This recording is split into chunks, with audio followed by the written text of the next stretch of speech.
भाव की कोई बात नहीं करते, वो केवल हर मुद्दे पे बात करते हैं। तो इसलिए आवाम जो है आज की तारीख का नया तबका जो है वो सारा बेस्टुद्दीन असदुद्दीन ओवैसी के साथ है। और क्यों लगता है आपको कि ओवैसी के साथ जाना चाहिए, जहां बड़े बड़े दिग्गज मैदान में कादिर राणा, मिथिलेश पाल और नई नई पार्टियां चुनाव लड़ रही हैं, आज़ाद समाज पार्टी के प्रत्याशी हैं, बहुजन समाज पार्टी के प्रत्याशी हैं, ऐसा क्या है कि मतलब आपको लग रहा है कि उनकी तरफ जाना चाहिए, क्यों जाना चाहिए? बस ये दिल की बात है जी। क्या बात है, ज़्यादा ही दिल दे बैठे क्या? जी, दिल की बात है। बाकी मुसलमानों को ये जो कैंडिडेट उतारे जा रही है बहकाने के लिए उतारे जा रहे हैं। भाई जैसे पहले था अब भी ऐसे ही मिला, तो अब क्या करेगा मुसलमान। थोड़ा चाचा से बात कर लेते हैं और जानने की कोशिश करते हैं कि जैसे कई साल से वोट डालते आ रहे हैं, इस बार उपचुनाव में क्या माहौल है? ये वैसे ही देंगे हम तो। ओवैसी को ही देंगे? हाँ ये कौन है ओवैसी? भाई और नहीं हमें पता कि कौन है, अच्छा कोई हो देंगे वोट चाहिए। अच्छा, क्या बात है, हाँ ठीक आदमी। अच्छा आदमी है। हाँ सुनते हैं आप उनको? हाँ मोबाइल में देखते हो? हाँ। अच्छा, मुद्दे वुद्दे कुछ? नहीं मुद्दा कुछ नहीं हमारे सामने। अच्छा, बस यही है कि नाम देख लिया और हाँ, जानते हो और हाँ, बस उन्हीं को हाँ देना जी, है। हाँ जी। उपचुनाव हो रहा है आपके यहाँ, कैसा माहौल है? यहाँ के लोग किधर जा रहे हैं? पतंग पे जा रहे हैं जी, क्यों? क्योंकि आवाम के लिए जो है असदुद्दीन ओवैसी साहब है, जो है आवाम के लिए, मुसलमान के लिए है, वे क्या नाम कानून भी जानते हैं और वे हमेशा मुसलमान के हक़ में लड़ते हैं। लेकिन उपचुनाव में कई लोग कह रहे हैं कि वो तो बीजेपी का आदमी है, बीजेपी को जिताएगा। ये तो वैसे ही लोग हैं, अफवाह फैलाने वाले लोग हैं और सबसे अच्छी बात करते हैं। सबसे पहले यह है कि कानून जो भी मुसलमान के लिए ख़िलाफ़ होता है वो असदुद्दीन ओवैसी जानते हैं हमारे बीच। क्या मुद्दे होने वाले इस उपचुनाव में और क्यों लगता है आपको कि ओवैसी के साथ जाना चाहिए, जहां बड़े बड़े दिग्गज मैदान में कादिर राणा, मिथिलेश पाल और नई नई पार्टियां चुनाव लड़ रही हैं, आज़ाद समाज पार्टी के प्रत्याशी हैं, बहुजन समाज पार्टी के प्रत्याशी हैं, ऐसा क्या है कि मतलब आपको लग रहा है कि उनकी तरफ जाना चाहिए, क्यों जाना चाहिए? बस ये दिल की बात है जी। क्या बात है, ज़्यादा ही दिल दे बैठे क्या? जी, दिल की बात है। दिल की बात है जी। क्या चीज़ें आपको अच्छी लगती है? एक बोलते हैं, ठीक है, आप बता रहे हैं, इसके अलावा और क्या चीज़ें? कानून के बारे में सब जानते हैं जी। तो ये चीज़ आपको अच्छी लगती जी, है? ये चीज़ अच्छी लगती है। ठीक है, क्या नाम है? मोहम्मद इसरार। मोहम्मद इसरार। उपचुनाव को लेकर माहौल क्या है, यहाँ के लोग किधर जा रहे हैं? यहाँ का जो जन सैलाब है, जो कि नया तबका जो है आज की तारीख का, वो सारा तबका जो है वो बैरिस्टर असदुद्दीन ओवैसी के साथ है। अच्छा, वो इसलिए साथ है क्योंकि अब से जो पहले बहुत से कैंडिडेट आए, सब आते हैं और अपनी रोटी सेक के चले जाते हैं। इसके बाद चुनाव होने के बाद कोई भी वापस नहीं आया। ठीक है, और बैरिस्टर असदुद्दीन ओवैसी जो है वो हर आदमी का दर्द समझते भी है और आवाम का चेहरा देख के बात नहीं करते। वो कोई सी भी जाति का हो, कोई सी भी बिरादरी का हो, वो क्या नाम हरिजन चमार हो या मुस्लिम हो, कोई सी भी बिरादरी का हो, सब बिरादरी की बात करते हैं। वो विपक्ष यानी कि भेदभाव की कोई बात नहीं करते, वो केवल हर मुद्दे पे बात करते हैं। तो इसलिए आवाम जो है आज की तारीख का नया तबका जो है वो सारा बेस्टुद्दीन असदुद्दीन ओवैसी के साथ है। लेकिन मुस्लिम नौजवान तो चंद्रशेखर के साथ भी जा रहा है, वो उनको मसीहा मान रहे हैं। हम देख रहे हैं कि बड़ी भीड़ उमड़ जाती है जब वो गलियों से गुजरते हैं। तेवड़ा और कई गांव में हमने देखा कि नुक्कड़ सभाएं हुई, तो मुस्लिम समाज के नौजवान कह रहे हैं कि यहाँ तो चंद्रशेखर का नाम चल रहा है। चंद्रशेखर थे, वो भी हमारे लीडर थे, लेकिन अभी जो कि ये जो चुनाव जो है वो चुनाव नहीं है, ये तो एक टेलर दिखाया जा रहा है। 1.5-2 साल का चुनाव है, क्योंकि चुनाव जो आएगा वो 2027 में फिर से चुनाव आएगा। ये तो एक टेलर है। चंद्रशेखर को अभी हम ही लोगों ने वोट दिया था और उसे सांसद में भेजने का काम किया था, लेकिन अभी उसके साथ हमने गठबंधन की पूरी कोशिश की, लेकिन वो ये चाह रहे थे कि हम अपने बलबूते से चुनाव जीते और अपनी खुद की पार्टी बनाई। तो आने वाला जो चुनाव चल रहा है फिलहाल की तारीख में, उनको उनके वजूद का पता चल जाएगा और हमारा भी जो वजूद है वो भी आप लोगों के सामने आ जाएगा। लेकिन आप चुनाव लड़ रहे हैं और एमआईएम को आप सपोर्ट कर रहे हैं, तो कहीं ना कहीं ये कह रहे हैं कि यहाँ तो बीजेपी निकल जाएगी। देखो, वो तो बहकाने वाले लोग होते हैं, सभी तरीके के लोग होते हैं। यहाँ पे जो प्रत्याशी है, मुस्लिम जो प्रत्याशी है, वो 4 प्रत्याशी है। ठीक है, अगर ये सब एकजुट तो हो नहीं पाएंगे भाई। कोई बसपा से आ रहा है, कोई लोक दल से आ रहा है, कोई मतलब जो है दूसरी पार्टी से आ रहा है, आज़ाद पार्टी से। ठीक है, लेकिन वो एक अभी आपने नारा सुना होगा, योगी साहब ने भी कहा था कि बटोगे तो कटोगे, बटोगे तो कटोगे। तो इनका वजूद का पता चल जाएगा। अगर ये अब भी एक साथ ना होके चले तो इनका ये जो आने वाले 2027 में इस टेलर का इनके वजूद का पता चल जाएगा। अच्छा, ये एक टेलर है, अभी तो फिल्म आनी बाकी है। अच्छा, तो 27 का प्लान पहले तैयार कर रहे हैं क्या उपचुनाव में? हाँ जी, इस टेलर पे ही पता लग जाएगा। क्योंकि जैसे जनता समझ जाएगी। ये टेलर दिखाया जा रहा है, केवल 1.5 साल का चुनाव है, 1.5 साल के बाद 1.5 से 2 साल का चुनाव है, उसके बाद फिर से चुनाव आएंगे। ये इस टेलर का पता लग जाएगा कि जनता किस तरफ जाएगी।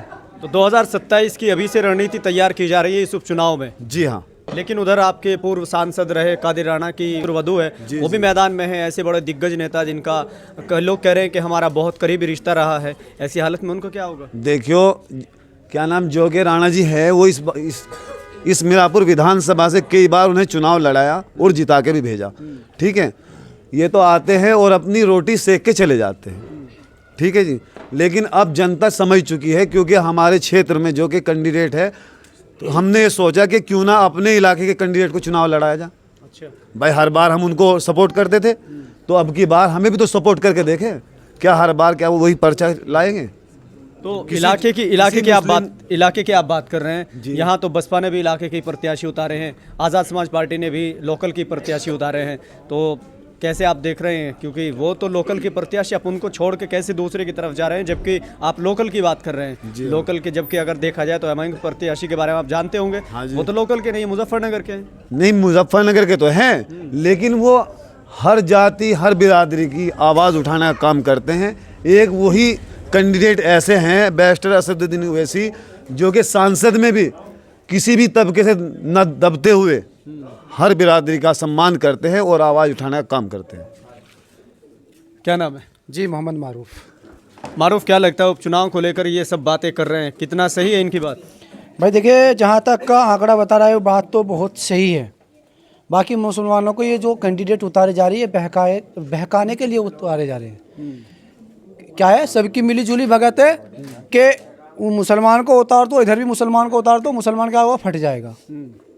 तो अब क्या ऐसा नहीं होगा, अब क्या जो है ओवैसी ही पतंग उड़ाएगा इंशाल्लाह, क्योंकि आपके मुसलमान जो है ना, वो आपके बहकावे में नहीं आने के।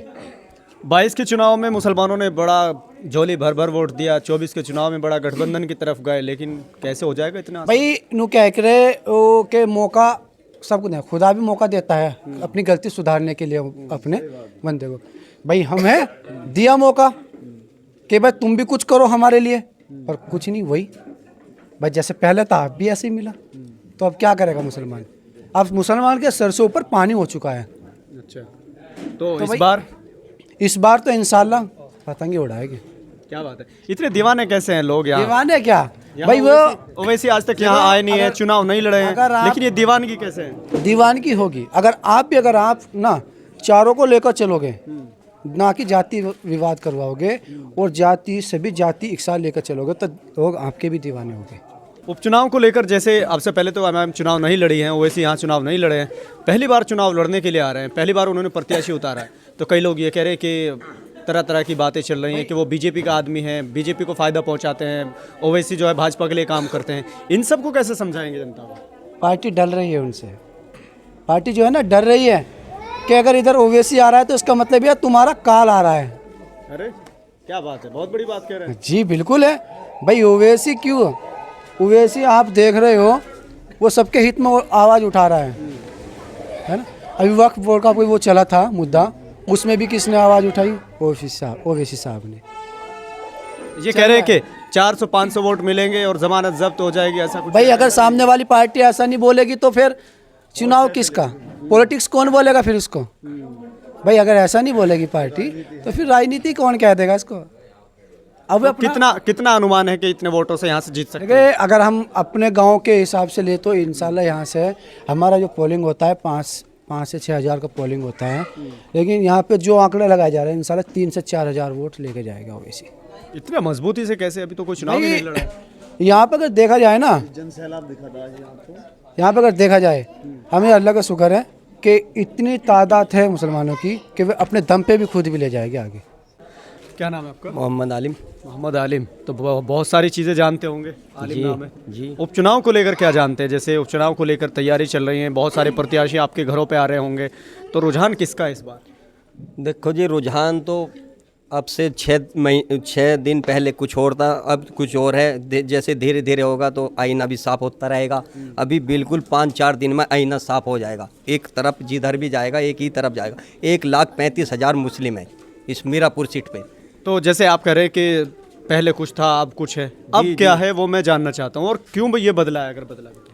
जी देखो, जैसे धीरे धीरे नज़दीक आता रहेगा टाइम, जैसे प्रत्याशी सामने आते रहेंगे, एक दूसरे की बात सुनते रहेंगे वोटर भी, इसलिए उनके जहन में कुछ टाइम लगता है ना, किसे वोटिंग करना है किसे नहीं। एक फिर आदमी ये सोचता है देखे किसे करे किसे नहीं करे। जब सब प्रत्याशियों की बात सुनता है वोटर, सब प्रत्याशियों की बात सुनता है और वो उसे देखता है भाई कौन सा प्रत्याशी ठीक है, कौन टक्कर दे रहा है, किस पोजीशन में कौन है। प्रत्याशी नहीं है, नू चार है, चारों को बराबर वोट नहीं मिलते, किसी को कम मिलते किसी को ज़्यादा मिलते हैं। तो आपके हिसाब से किसको मिलने चाहिए ज़्यादा? देखो मेरा हिसाब तो ये था, अगर आज़ाद समाज पार्टी से ओवैसी साहब का गठबंधन हो जाता, जैसे कुछ चर्चा में आए भी थे, तो बहुत ही आसानी से चुनाव हम जीत रहे थे। ये 55,000 दलित, 1,35,000 मुस्लिम, यानी और भी बिरादरी उसके साथ है, वो भी अच्छा है। आज़ाद समाज पार्टी का जो है चंद्रशेखर, वो भी अच्छी आवाज़ उठाता है, आपने देखा हो उसमें लोकसभा में बहुत अच्छा बोलता है, सभी की आवाज़ उठाता है। इसलिए हम ये चाह रहे थे दिल से इन दोनों का गठबंधन हो। हमें उम्मीद है, अब नहीं होया कुछ टाइम के बाद गठबंधन जरूर होगा, हमें 100% उम्मीद है। लेकिन अब फिलहाल गठबंधन नहीं है, तो इस बार क्या लगता है, अगर आपसे पूछा जाए कि किसको लगता है कि जीतना चाहिए, और आपको क्या लगता है कौन जीतने वाला? देखो अभी तो मैं साफ नहीं कहने का, लेकिन 4-5 दिन के बीच में ही आपको साफ हो जाएगा। लेकिन ओवैसी साहब बढ़ रहे हैं, 2-4 दिन बाद में कुछ नहीं था, लेकिन अब धीरे धीरे ओवैसी साहब के जो कैंडिडेट है अरशद राणा, वे धीरे धीरे कुछ दौड़ लगा रहे हैं। अच्छा, तो लगता है कुछ वोट ले पाएंगे? नहीं, जब मेहनत कर रहा है आदमी को फल तो ज़रूर मिलता है, जब आदमी जाएंगे। क्या नाम है? मोहम्मद सादान। क्या घर वाले किस तरह की बात करते हैं, उपचुनाव को लेकर वोट कहाँ दे रहे हैं? वैसी ओवैसी? ये क्या चीज़ है ओवैसी? पतंग। पतंग? पतंग किसका निशान है? वैसी का ओवैसी को जानते हो? कैसे जानते हैं? पतंग उड़ रही है। अच्छा, कैसे जानते हो ओवैसी को? वीडियो देखते हैं। वीडियो देखते हैं? अरे तेरी तो पढ़ने की उम्र है यार। पढ़ते भी हैं। अच्छा, क्या नाम है? मोहम्मद हम्माद। हम्माद। आपका तो वोट बना नहीं है, लेकिन परिवार वालों का क्या मिजाज है, किस तरह की बात चलती है, किस तरफ जा रहे हैं घर वाले? वैसी साहब। ओवैसी साहब की तरफ? कौन कह रहा है तुमसे? झूठ बोल रहे हो? नहीं और घर वाले बात करते हैं? जी, क्या बात करते हैं? वैसी साहब के बारे में बात करते हैं, वैसे पे वोट गिरेगा। अच्छा, क्यों, ये भी पता चला क्यों गिरेंगे? वो हमारे लिए अच्छा है। अच्छा, क्या चीज़ अच्छी है? कुछ हमारे लिए नया लाएगा, विकास करेगा। क्या बात है। छोटे छोटे बच्चों में कॉन्फिडेंस है कि वो हमारे लिए आवाज़ उठाते हैं, बोलते हैं। फिलहाल के लिए सिर्फ इतना ही, देखते रहिए